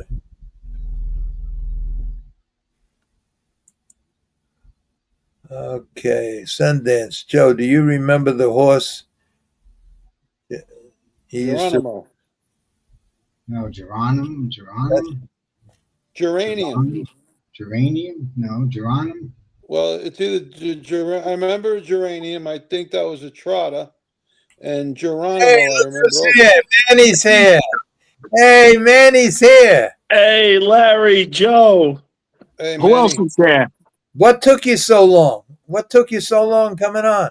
My neighbor came across the street and my phone died, so I couldn't I had to charge my phone. Okay. Well, I guess I'm sure you know, because you watched it. That race that I was watching, that you had a horse in Batavia, we watched that race. And like I said before, and I'm going to say it again, this discussion we had was not to criticize any horse or any driver. It was just like analyzing the race. Yeah, analyzing the race and what could have been, what couldn't have been. Analyzing different scenarios of the race. Yeah, so we meant no disrespect because every one of them drivers are top-notch guys, and they're doing things that very few people in this world could do. And they're all nice horses, and everybody out there was trying to win. So I hope none of the drivers understand that, because I said that 5 times already today. So, Manny, how are you, Manny? Everything's good. How's everything with you? How's your father, Joe? He's home. He's doing okay. You know, it's slow, but he's getting there. Okay, good. I got a couple of questions for you. Go ahead. How many starts does that horse have that we were talking about? So she has I'm not going to get the first off, let me hear. Because my phone died, so I did speak to Larry about the race and he watched it. But what was your thoughts on it, Joe? Well, I gave my opinion about the race, but I just wanted you to answer these questions first. Go ahead. She's a 3-year-old, so that's 2. She probably has a total, maybe I would have to look, 15 starts. Okay, how many races does she show being on top at the quarter pole? She usually leaves every week and she's on top, or she's sitting 2-hole trip. So she could leave good? She could leave good. Mark McDonald's my driver, and I can't listen. He made a lot of money with that horse. I can't say he had that last Martini. The last Martini. I think the last Martini. I think that horse made about 800,000-900,000 so far. And yeah, but I'm talking about. I forgot the name of the horse. Send It Down Slim. Yeah. No, that's your horse. Yeah, that's my horse. Yeah, that's what I'm talking about. Oh. She raced on the front end. She races on the front end, or she's usually on the front end or in the 2-hole. Okay. She 2 steps she could be up top. That he raced her the way he raced her. So, I mean, he's done so well with her. I guess he felt that the 4-horse was inside of him, and that was the best horse. I mean, she could have got to the top in that race, though. You think so? Okay. Maybe Larry's got a point then. Maybe he's right. Because to me, she didn't look like a brushy, handy kind of horse. Oh, no. If all he had to do was tap her, and she would have been on top. Yeah. All he had to do was tap her. And the thing is, what I told Larry about the race is, listen, I was a little upset about the race because you go to the quarter in 28 seconds, and then you go to the half, from the quarter to the half in 30 seconds. Yeah. Bartlett, you back the field up, you stopped it, and you hear the announcer says it. Oh, this is cool breezing for the last Martini now. Yeah, but Manny, what I said, and maybe you didn't hear it, was that unless there's a rule where if you back a quarter up more than 30 seconds or 32 seconds, they can't let something like that go. But in this particular case, and if there is no rule like that, which I don't think there is, it's just that you're impeding progress of another horse or you're jamming the field up. That field, when he went to the quarter in 30 seconds flat, even though that's backing up basically 10, 12 lengths, every horse was still very comfortable. Even the horse sitting in the 2-hole was 2 feet back from the helmet of the horse he was following, and they were all very comfortable, and that's why the judges probably never called them in. And if you don't feel a horse, you're backing up. The front guy, look, when you're going for 300,000 and you're in front, you're very, very aware of what happens. If a horse is breathing right over your shoulder, you're going to just keep on going a little bit. But that 2-horse was maybe 2 feet off his helmet, so he was just very comfortable sitting there, looking to get away with something, and he did. And that's why he was never called in, because the field wasn't jammed up. Every horse, including every horse all the way up to your horse, there was a 1.5 feet, 2 feet between the horse's nose and the helmet in front of him.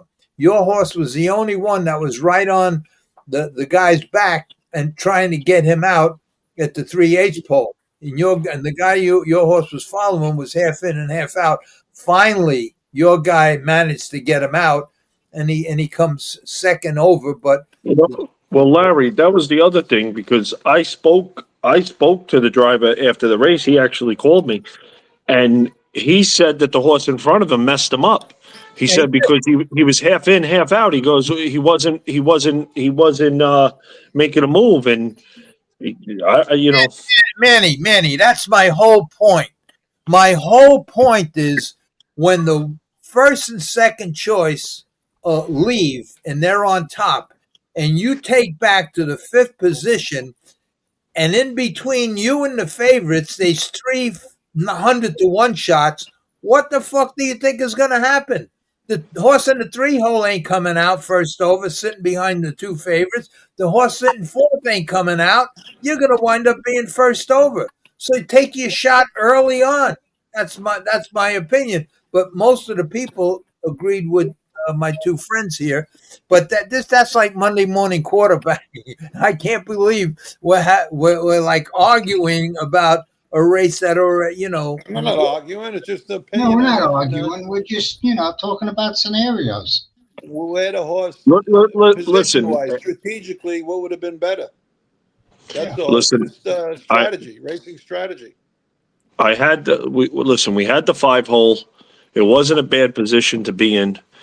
The negative was that the 4-horse was inside of us, If I drew inside 1, 2, 3, she either wins or she's right there at the wire, because that's the type of horse she is. She's not a horse that. Here's the other problem: the last 2 weeks in the Sire Stakes, she got the 8-hole, and he didn't kill her. He pulled her off the gate because he. What was the point of killing her? Having the 8-hole at Yonkers, and we had the 8-hole at I forgot what other track, and he just pulled her off the gate. And I don't, having the 8. Listen, having the 8-hole is hard to win, especially with that group of horses, especially with the favorite in the race. I think if he would have left and went to the top, Bartlett would have let him get to the top, and then Bartlett would have retook, because he did that all year with that horse. Anybody that went to the top, he would come right back out and take the top again. Yeah, but there was 2 horses leaving. Well, the one horse. The one horse. It's not like it's just one lever; it's 2. Well, that's what Joe. That's what. Not going to want to get away third unless he's going to drop them in and quarter move. It seems like when they're racing for big money, everybody leaves. Well, I know that's why you got the top already. Why take a chance? And letting anybody go, especially if you got 2 levers on the outside. The thing is, I was a little disappointed about how the race went, but I can't be so uptight about it, because she had a great 2-year-old career, she had a great 3-year-old career, and now she has a ton of stake races in Kentucky. So she's going out to Kentucky. She's going out to Kentucky. I think it's Kentucky. Hold on, I'll tell you right now. Hold on. She's going out to.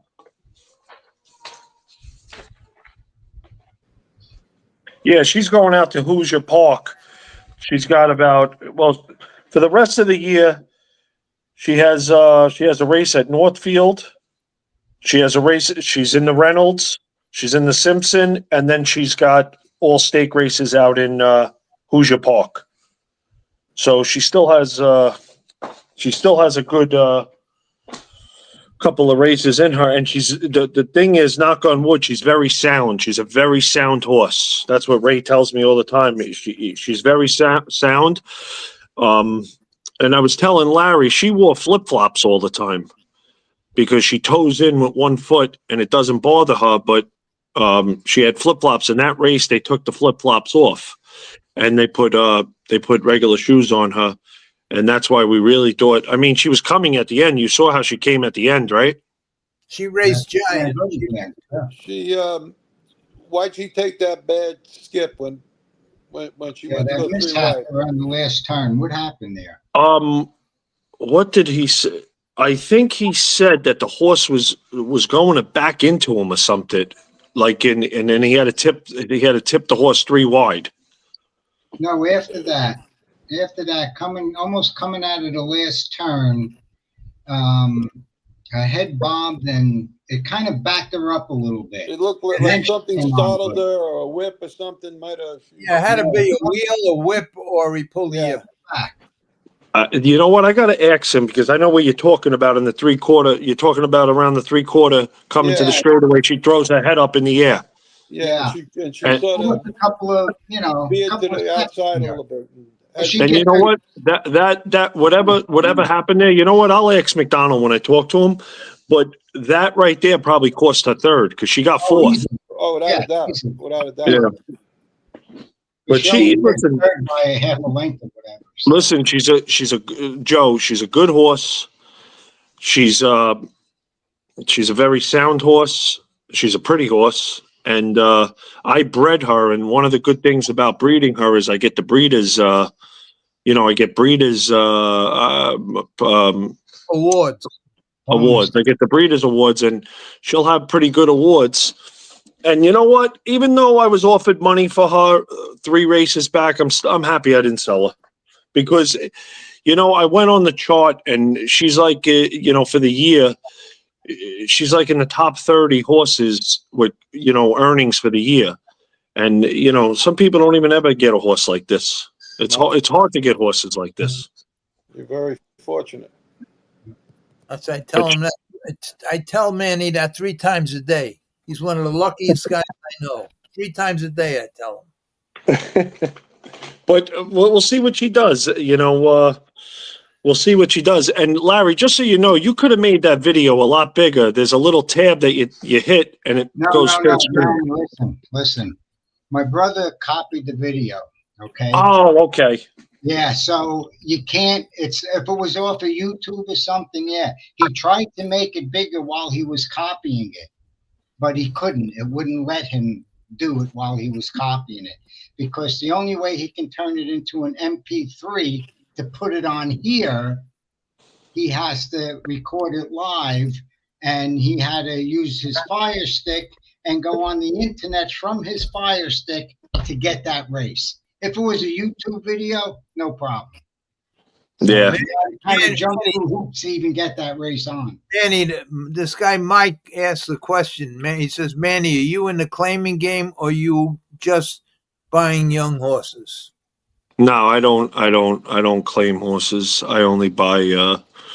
I mean, I have claimed horses, but I never really had any luck in it. So I pretty much have all babies and take it from there.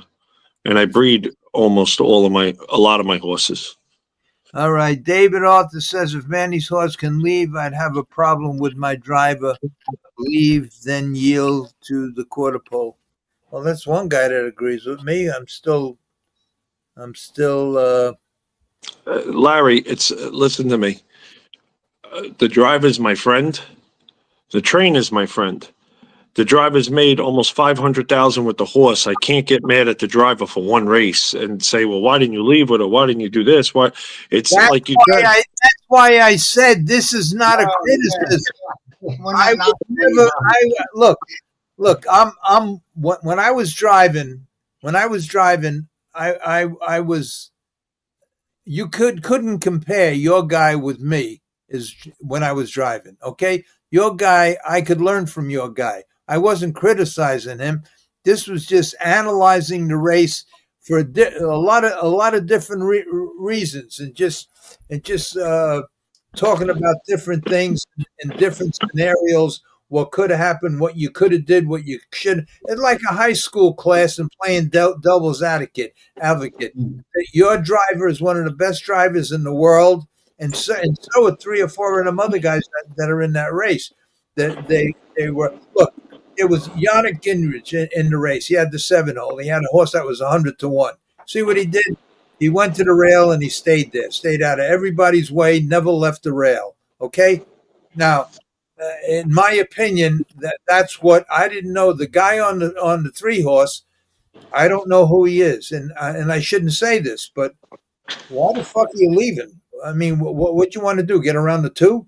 Larry, that goes back to being it's a $300,000 race. Everybody's going to take a shot. You take. I understand that, but I mean, if the one horse is going to bust out of there and only left the 4 go, anybody that has a brain would know that. Why would you leave with the 3-horse that's 55-1 to get around a 24-1 shot and sit in 3rd? I don't get it. Why don't you just save your horse, just go right to the rail and stay out of everybody's way and hope you can suck along like Yannick did and just stay on the rail and stay everybody's way. There was a horse, the 5-horse, that had a legitimate shot in the race that you fucked up. That's my opinion after the race. That's my definitely screwed the race up. The 3-horse definitely screwed the race up. And then he leaves, he fucks everything up by leaving. Right. There was no reason for him to leave unless he thought he could loot the 1, or the 1 was never gonna let him go. Exactly. The 4. Why he said the 5 at that point should have crossed over to the rail, because that 3 committed himself to go, and he would have stayed on the wood the rest of the mile and might have been second in that race. Most likely been a second. So would have got out late. So look, I'm looking at the race right now. You got the last Martini, Jason Bartlett. I have to tell you, I've been watching Jason Bartlett. He's on every live drive. He's unbelievable, and he's on fire. He's a top driver, and if he has the favorite, he is a good driver. Then on the one horse, you got Fansville. You got Jordan Stratton, another top driver. Now the Fansville in the Sire Stakes this year always drew well. If Fansville was on the outside, probably dead in the water. The 2-horse Mrs. Cheese. All right, that horse probably shouldn't have been there, but you had Matt Kikali on the horse, another top driver. The only horses that I wasn't really worried about too much was the 6 and the 7. Gingras was on one and Buda was on the other one. But, you say don't worry about a horse, and I'll give you an example here. Everybody told me She's a Streaker. That's Ron Burke's horse. He had the 7 horse. Everybody said that horse can't get around a half mile. I listened to everybody that when they were at the Sire Stakes at Monticello for $160,000, that horse won the race and broke the record there. Now, everybody told me that horse couldn't get around a half a mile, but it broke a track record. Okay, the rest of the races, that's I don't know. It's like any given day. It's like the NFL. I was talking to somebody today, and you got an NFL team. Any given Sunday, any team could win, and it's not like these horses are bad horses in the race. They're all decent horses, so I guess anybody could win. But the horse that won the race has been dominant last year, dominant this year. It's a good horse. I can't take nothing away from the horse. It's a really good horse.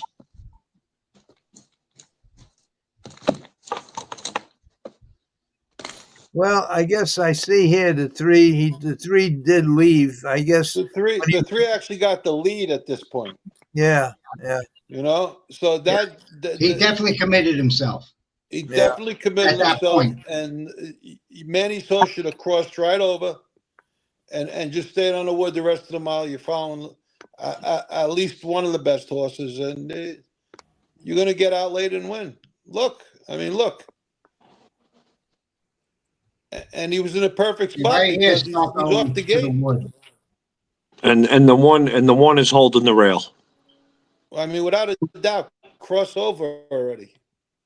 Go to the wood, and you got a beautiful trip. I just don't understand. Let them bang heads. They wouldn't have won no 30-second second quarter. I'll tell you that. Oh well. Now we'll finish the race. Martini in the center, out for the lead on the inside. Fansville speeds it up. I mean, he's this still is out Cheese there. Away in third, on the rim in fourth. That's Strutsville. Then we have Send It Down Slim, Hurricane Marigold, and She's a Streaker. As they race down the backside of the quarter, Bartlett on top with the last Martini, a length and a half. Fansville with a good trip in second. Quarter time, 28-1. Racing in third, Mrs. Cheese, followed in fourth by Strutsville. Then we have Send It Down Slim, Hurricane Gold, and She's a Streaker. Could see them all as they head around the paddock turn up to the half-mile marker. All alone on top, the last Martini on the inside second. Good journey in here for Fansville. Racing in third, Mrs. Cheese. Now to the outside. Here comes Ridge Warren and Strutsville. The half, 58-1. 30-second breather, and the last Martini should be awful good from here. On the inside second, Fansville. First over doing the dirty work, Strutsville. Second over is Send It Down Slim. Third over from the back, She's a Streaker. All locked up on the inside. That's Mrs. Cheese at 3/4 in 126-2. 28-1 in the third panel, and the last Martini has more in the tank. On the inside, second, Fansville going 3 wide. Send It Down Slim as they head for the wire, and your leader. On the front, we have the last Martini. Here comes Fansville out of the pocket like a rocket, and here she comes. It's going to be Fansville heads apart with the last Martini. That's a Kodak moment. Time of the mile, 1:55 flat. We'll wait for the results of the photo. 55. Definitely going to have to wait for the results of the photo. So you 155. So that means they came home in 57. I mean, she probably came home the fastest in the last half. No. Last quarter. Yes. She's a nice horse. I still say this even after watching it again. If he would have left, the 3 would have backed into the hole. He would have been on top before the quarter pole. The 4 would have retook. He would have been in the 2 hole. He would have won. Somebody said Larry must have got to the driver. It's the 3, 4, and 5 left. You just skipped the question left for me. Where? The 3, 4, and 5 left. They would have got to the half in 56 seconds, not 58 seconds. Yeah, it would have been different if he would have hit the wood. Hey guys, I got an early day tomorrow. Go ahead, Joe. You don't think she leaves? You don't think that it would have taken too much out of her? Yeah, I do. I think. Yeah, definitely. I think you wouldn't have got any money because now you got the 3, 4, and the 5 leaving. You know, it wasn't. You can't go into that turn and with 3 horses leaving, 4 horses leaving. Yeah, when she goes again, I'll let Larry know when she gets in again. I don't know if she's in yet. She's probably not in. Oh no, I think he's giving her a week and a half off. Take a picture of her lines and send them to me on that last race. I like to see her races. Just on a program, just take a picture and send it to me. Oh yeah, I could do that. All right, guys, I'll talk to you. I'm leaving too. Where you going? Okay. Huh? He's got to rest up. He's going to Italy. He's got to rest up. I got an early day at the meadery tomorrow. We got a bottle and stuff, so I got to get there early.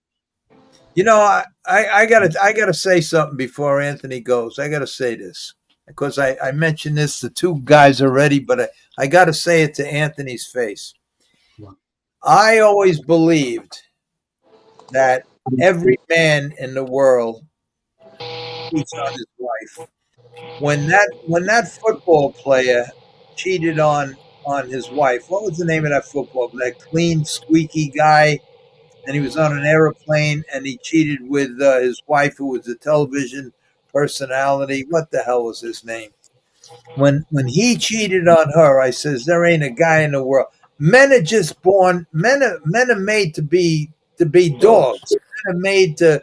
That's how a man is. They can't stop looking, and there is no way in the world that I couldn't name a guy up until now.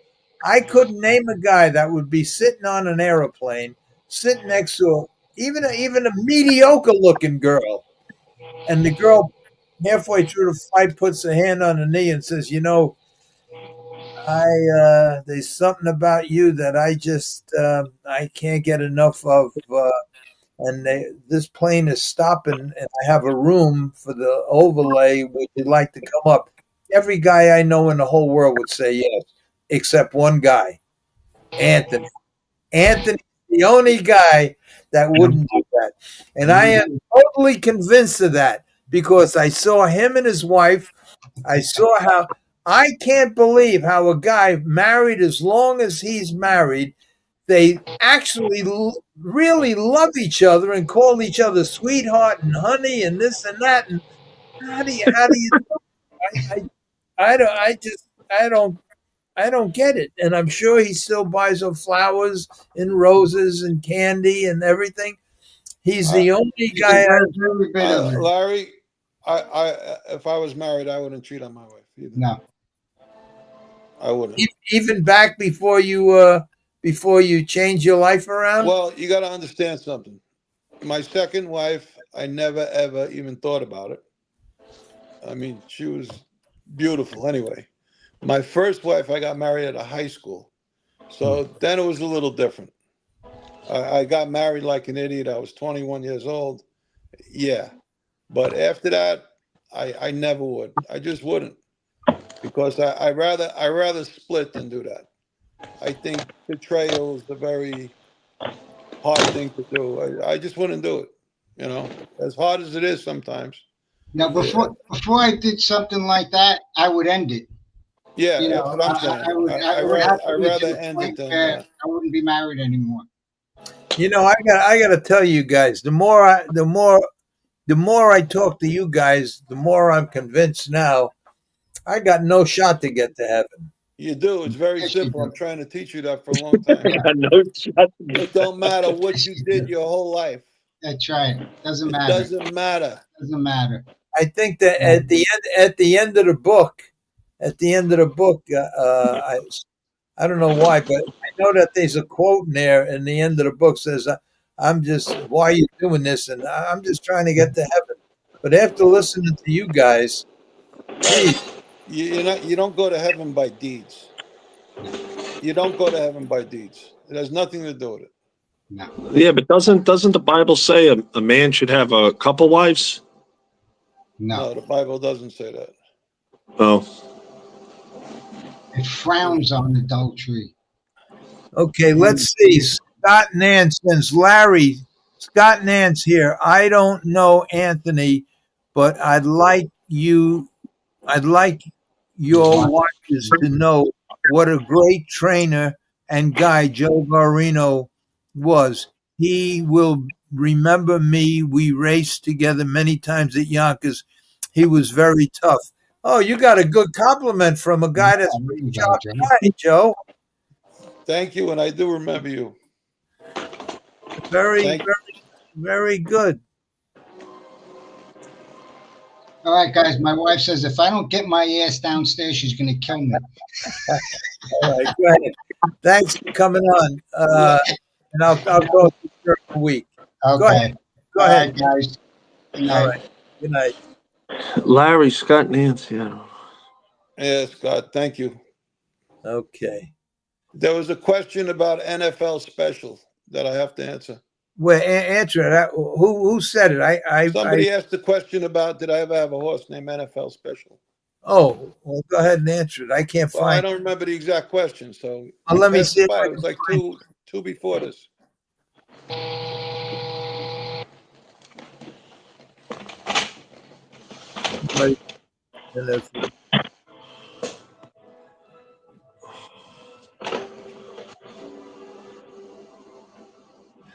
Oh. Joe, I had a hard-hitting claim at NFL special. Yeah. Andrew Breeson, remember him? He was Fontaine's old trainer, had him. Did you ever have him? Yes. The answer is yes. He was a good, tough old claimer, and I think I might have claimed him off Andre Brisson. His name was Andre Brisson. He was Lucian's second trainer, and then he went on his own. And I did have him, yes.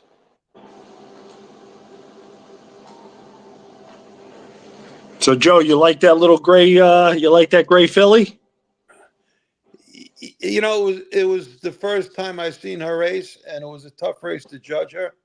But from what I understand, but Larry talks highly of her.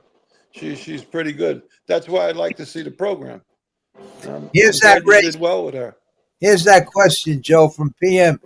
It says, Joe, I had a hard-hitting claimer, NFL special. Andre Brisson, remember him? He was Fontaine's old trainer, had him. Did you ever have him? Yes, I did. Yeah. What was he, a trotter or a pacer? He was a pacer. He was a claiming horse. He was maybe a 15 claim or something, if I remember.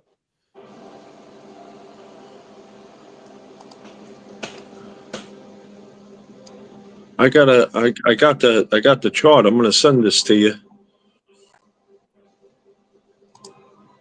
Okay. Right. That's it for the questions. That's it. I'm going to sleep, guys. I can't even keep my eyes open. He's not on overtime today, Joe.